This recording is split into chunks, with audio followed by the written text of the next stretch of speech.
Nəğmə sustu dodaqlarda, dilə gəldi tüfənglər. Mənim atam uzaqlarda, cəbhələrdə bir əskər, cəbhələrdə bir əskər.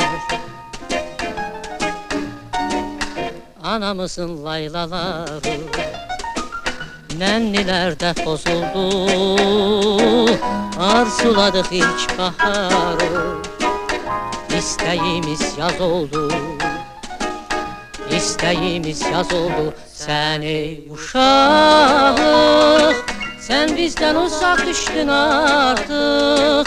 Səni yellər apardı, ya soyuq əllər apardı. Səni uşaq, sən bizdən uzaq düşdün artıq. Səni yellər apardı, ya soyuq əllər apardı. Anamızın laylaları nənnilərdə pozuldu, arzuladıq ilk baharı, İstəyimiz yaz oldu, İstəyimiz yaz oldu. Görmədik biz gül dəstəsi, görmədik biz oyuncaq,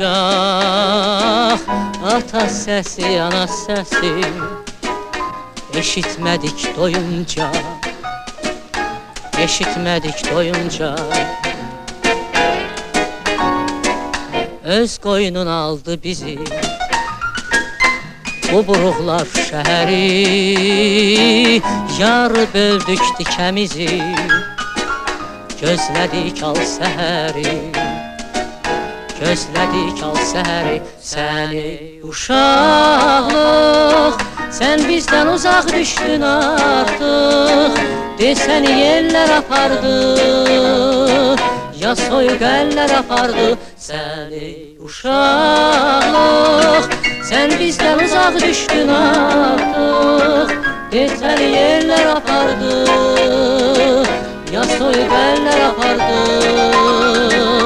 Öz qoynun aldı bizi, bu buruqlar şəhəri, yar böldük dikəmizi, gözlədik al səhəri, gözlədik al səhəri, gözlədik al səhəri.